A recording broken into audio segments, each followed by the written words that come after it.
one kind of snobby like nurse, and that was in the recovery department. And I'm just like, girl, look, it's not the time. Like, I don't want to have to pop off an attitude on you, but baby, I just came out of surgery. I'm gonna need you to tone it down a couple of notches.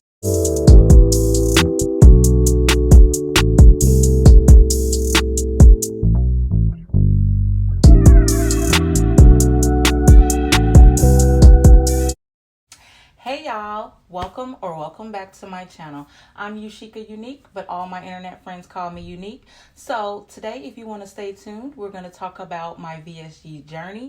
I had VSG surgery November 27th, 2023. I'm going to insert some footage.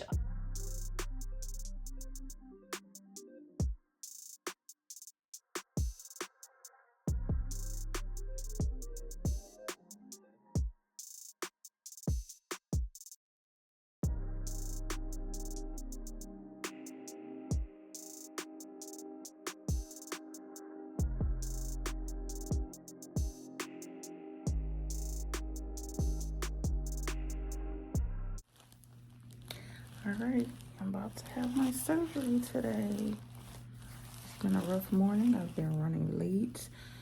Didn't get to fully do my hair right, but it's fine. I'm excited and a little nervous, but excited.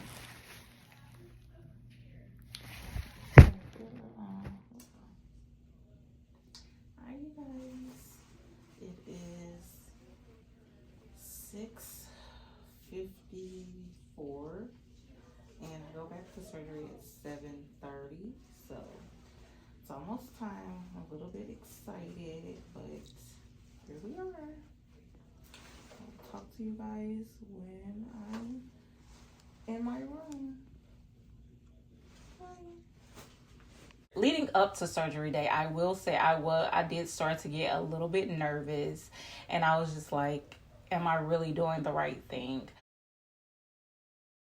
Leading up to my surgery, I had to do a 2-week full liquid diet. I know some people, it depends on their doctors, but some people get to do like a restricted diet where they have to eat just one meal a day or 1,200 calories or something like that. But no, mine was full liquid for 2 weeks. And on the last 3 days, it was only full clear liquid. And then that diet is basically just to help you shrink your liver.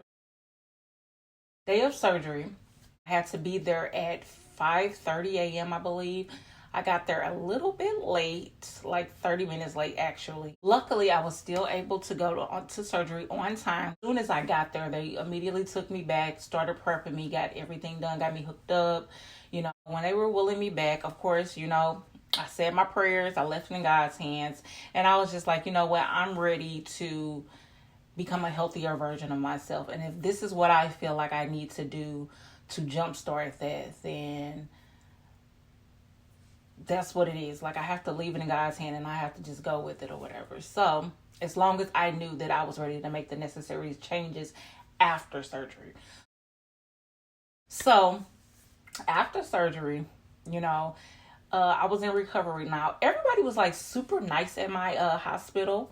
And my doctor, of course, was super nice. I really did my research about him, and he was like really nice. However, I only encountered like one kind of snobby like nurse, and that was in the recovery department. And I'm just like, girl, look, it's not the time. Like, I don't want to have to pop off an attitude on you, but baby, I just came out of surgery. I'm gonna need you to tone it down a couple of notches. So I don't know what I think I know what her issue was, but I'm not gonna go into that. But luckily, I didn't have to deal with her too much before they wheeled me to my room. The only thing I remember, I didn't feel like I was in any pain. However, like from my incisions or the operation, however, there was extreme gas pains. I mean, extreme gas pains. And they felt like they were trapped in my chest. And, the solution to relieve the gas is to get up and walk around. However, I'm like, I can't walk around if this is happening and then my chest is getting so tight. So, I got up, walked around a little bit. Now, I've had a couple of other surgeries and I've never experienced it. Normally, I'm like quick, fast, in a hurry, like recovery. So I've never had that type of experience. You know, the nurses is coming in. She's like, "Oh, do you want anything for pain? Can I give you some pain medicine?" I need pain medicine. I need something for the gas to relieve the gas. So she's like, "Well, we can't give you anything for gas. You know, your doctor is not going to give you anything for gas. You just basically, need to walk around and get it out." And by this time, my blood pressure kept spiking. And they're like, "Okay, why is your blood pressure so high?" They were like, "Okay, we cannot get your blood pressure down." So I'm like starting to worry, like, okay, what's going on? Because I don't typically have high blood pressure. So I'm like, okay, should I be concerned about this? So she's like, "Well, do you want some pain medicine?" And I'm like, I'm not really feeling any pain. The only pain I'm feeling is gas pain. Kept asking, "Do you need some pain medicine?" And so finally I was just like, okay, give me some pain medicine. But I'm not even going to lie, I kind of feel like maybe I should take it just because they're offering it. But I was like, I really didn't feel like I needed the pain medicine. So I was just like, okay, you can give me some pain medicine. I'm like, she was like on a scale of 1 to 10. I'm like, okay, I'm like at a 4 or whatever. So as soon as they gave me the pain medicine, I was knocked out. It's like every time they kept giving me pain medicine, I would just sleep. All I could do was sleep, and I would have to force myself to get up and walk around because I was so drowsy from the pain medicine. And another thing, I was hooked up to like these things on your legs to make sure that you don't get blood clots. They're like pressurized things. So I would have to have the nurses keep coming back and forth to be like, okay, I need to be unhooked from all this so I can go to the bathroom. Because that was another thing. I had to go to the bathroom like I would say every 2 hours. I was going to the bathroom. I was calling the nurse and they're like, "Hey, unhook all of this. I need to go." So finally, my daughter was paying attention. So then I would have her unhook it so I wouldn't have to call the nurses and, be like worrisome or anything like that or be a pain. Even though I know that's their job. I did second guess myself a little bit when them gas pains was hitting. I was like, "Girl, did you do the right thing, girl?" But then I was just like, okay, I know myself. And I was just like, I know I can get through it. I can thug it out. I can get through it. Boss up. This is what you have to do. So the night I just chilled out basically. I brought all this stuff in my bag. Like, okay, I'm going to play my little games. I'm going to, look at some YouTube. I'm going to do this. I'm going to read a book. None of that happened. All I did was sleep. All I could do is sleep and then force myself when I go to the bathroom to walk around my room. They did have me walk around the hall a couple of times. I did that, but then I felt more comfortable just walking around in my room, just, like going back and forth in my room. Just because, I didn't want, they have you in the hospital gowns and you got the IV thing you're dragging. All of that was just a bit much to me. So I would just walk around in my room, do that and then get in the bed and go right back to sleep. Like every time they would come in and give me pain medicine, I would be knocked out. So the next day came. Finally, they were able to bring me a clear liquid diet breakfast. So basically, they just wanted to see if I was able to drink anything and keep it down or if I had any issues trying to drink fluids and stuff. For me, I had watched so many YouTube videos. I mean, like so many videos. So I was terrified because I had heard so many people saying, oh, when they first drank something, they couldn't keep it down. They had so many issues. I had absolutely no issue drinking anything. So I would drink my water. They had me put it in these little cups, which I'll probably show on the screen. Have me put it in these little cups. They have you drinking those little cups because they want to see how much water you can get down. And they want you to drink a certain amount. So basically, I was drinking my little cups. They brought me broth, chicken and beef broth. I absolutely hate chicken broth. I was like, don't bring that for lunch because that ain't going to get touched. They brought me beef broth. They brought me coffee, tea. I was like, I didn't want any of those. So basically, I took a couple sips of the beef broth and mainly just drank the water. They did bring me these things, these sugar-free, gluten-free Italian ices that I actually want to purchase some more because they were actually pretty good. They were kind of tasteless, but they were good. So I did eat a little bit of that, and that was good. I was able to keep that down. After that, I went back to sleep again. So again, knocked out. By this time, my doctor came in, he's like, you need to get up, you need to start walking more. And I'm like, okay, well, they need to stop giving me the pain medicine because that's not gonna work. And I told him, I was like, okay, well, I'm gonna start walking more, but I'm tired. Like, I'm physically drained and tired. So I took his advice. I walked around a little bit, then they were like, okay, how are you feeling later in the day? They were like, do you think you want to stay another night, or are you okay? And by this time, I'm like, okay, I'm ready to go home. I need to be in my own house, in my own bed, walking around in my own house, and my comfort level will be a lot better. I mean, no shade or anything, because like I said, every nurse and staff that I encountered there was absolutely amazing, and they were really, really good. I had a couple that, they were amazing nurses and hospital staff. Like, they were just so caring. Like, you can really feel that they were caring, like they cared about their job and what they were doing. So I told the nurse, I said, well, all I'm really concerned with is my blood pressure. If you guys think that's okay, because by this time it's still not going down. Everybody's coming in the room like, hey, your blood pressure is like really high. So I'm like, okay, as long as my blood pressure is okay, you guys think it's okay, I'll go home. So I get discharged. My daughter comes up there, they discharge me. We go home. So I'm like super happy about that. I'm able to get home, get comfy, get all established, and relax. So, of course, they gave me medications to take home, pain medication and stuff for acid reflux, as well as nausea in case I started getting nauseous. And so when I got home, basically my daughter made sure I was okay. And again, sleep. I made sure that I walked because I was so nervous about getting blood clots. So I was like, okay, I got to do some walking. But other than that, I need physical rest. Like, my body was telling me, you need to rest, girl. First week post-op, basically that whole week, all I did was sleep. Sleep and more sleep. So I was just physically so tired. Like, I planned to do like YouTube videos and vlog like my recovery day by day. I couldn't pick up a camera.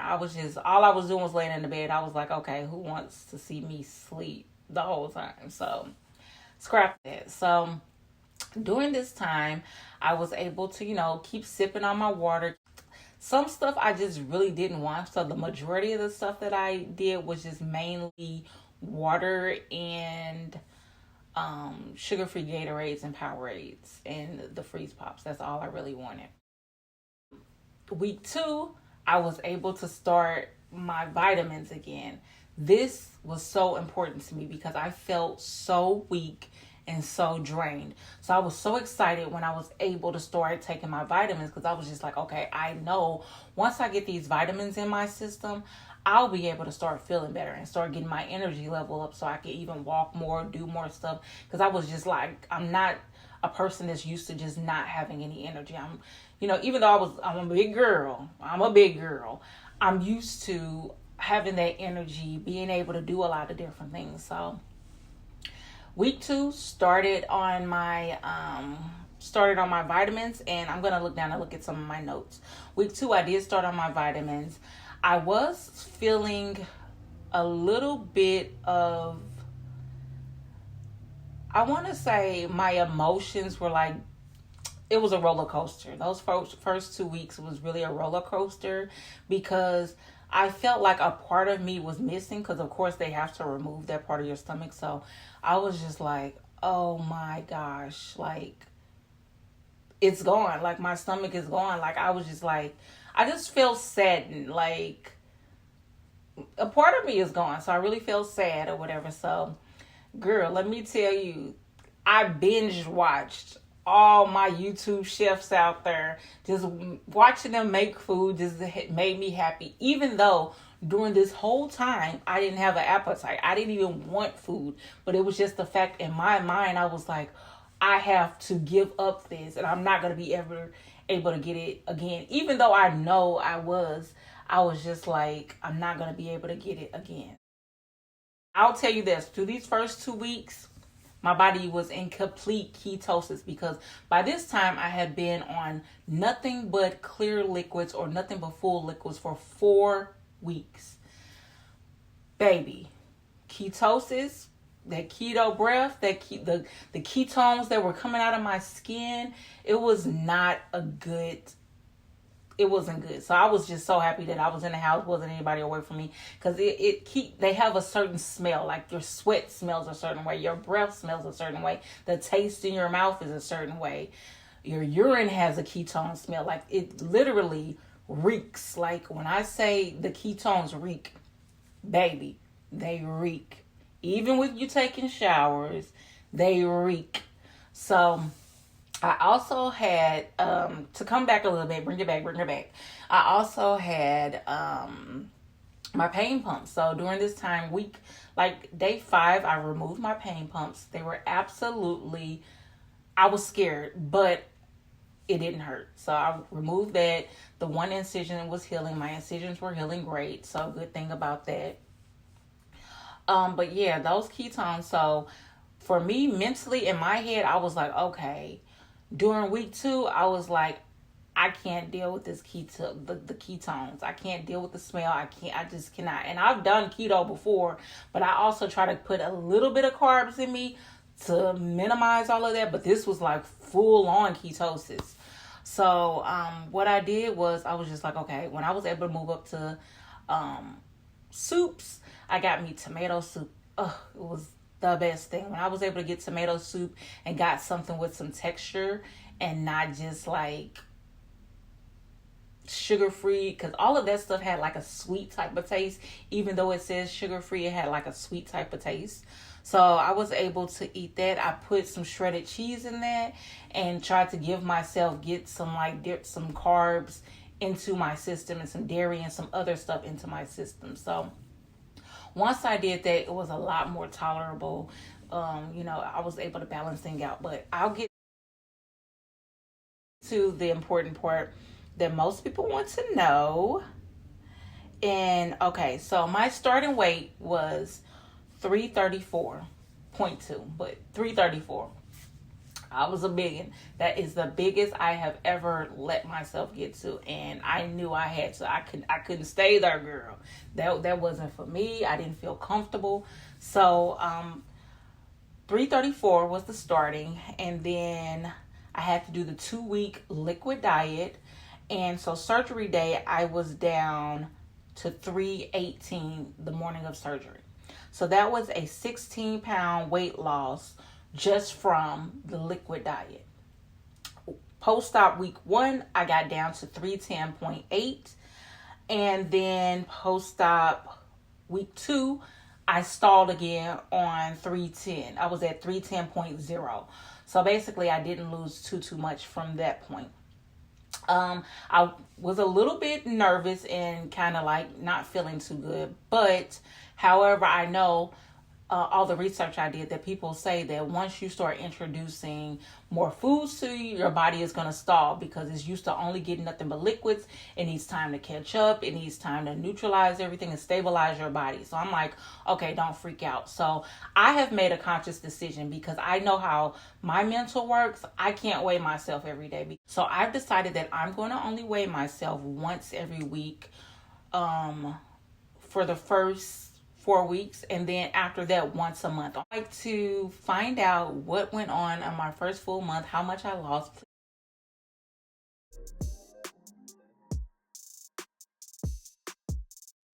I'm Yushika Unique. It's been great chatting with you. Talk to you later. Bye.